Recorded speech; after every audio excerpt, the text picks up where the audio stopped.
larynx is surrounded by muscular scaffolding that helps it suspend in place. At the base of your skull, there are two small spikes. These are called the styloid processes. The hyoid bone is suspended from the styloid processes by muscles. The hyoid bone is important because the base of your tongue is attached to it. Right below your hyoid bone is where the larynx sits. If you take your thumb and index finger, you can locate the hyoid bone.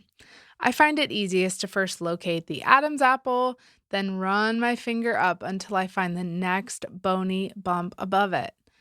The hyoid bone is a U-shaped bone, so you'll be able to feel the sides of the U with your thumb and index finger. The larynx is also anchored to the sternum below and behind the throat by muscles. All these muscles support the larynx by pulling in different directions. Different singing tasks will require different kinds of pulling on the muscles. For instance, if you are singing a very high note, the muscles will pull in different directions in order to maintain a stretch on the larynx, so the voice can function well and not strain. As a singer matures, the skill of being able to better control, balance, and activate the suspensory muscles of the larynx to perform well and keep the voice safe will grow. These muscles working properly play a big role in sound quality. These muscles can also be greatly affected by whether or not you are maintaining a good upright posture. Now, you're really beginning to see why keeping good posture is important. And if you haven't gone through the lessons on posture, make sure to go watch those videos because good posture is foundational to singing. Ideally, we want to work towards a larynx that can suspend freely from our skull and move with ease while being able to maintain the balance of the head on the spine. Not only will this keep the voice healthy, but it also helps us to sing with less effort, and it greatly impacts the quality of our sound. Many singers tend to use their voices in ways that tighten the throat and interfere with the extrinsic muscles of the larynx being able to work well.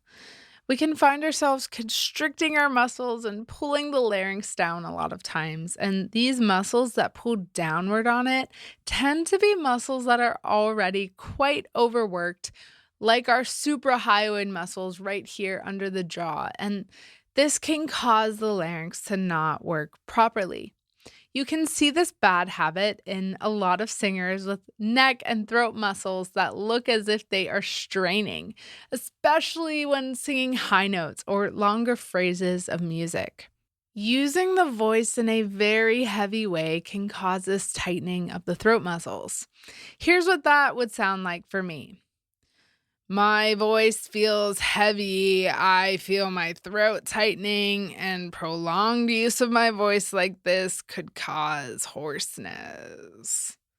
Whereas when I speak like this, it feels lighter, it feels natural, and I could go on for hours. I started realizing recently that when I am sitting at my desk working and I am under a lot of stress, I tend to find myself collapsing my palate and tightening up my tongue and throat muscles. I have since become much more mindful of this habit. Habits like these can impact the quality of your voice when speaking and singing because those muscles get so accustomed to tensing up. Start paying attention to some of these habits you have when speaking or just simply sitting and working. Work towards good posture no matter what you are doing, and be mindful of whether or not you are collapsing your throat and muscles when you are not singing. It sort of feels like when you swallow. As soon as we get into a good upright posture, the head balancing over the shoulders relaxed, and the torso postured like a straight line, the larynx can suspend well and function optimally. As you practice singing, be mindful of how much effort you feel muscularly in your throat. If you look in a mirror and see a lot of tension that looks like this, or veins are popping out on the sides, this is a sign of tension in your neck and the extrinsic muscles of your larynx. First things first, always make sure your posture is good. Make sure you are not lifting your chin or placing it down, as these movements can have a big impact on the extrinsic muscles. If you find you are experiencing a lot of tension like this, go review the neck and shoulder tension lesson video.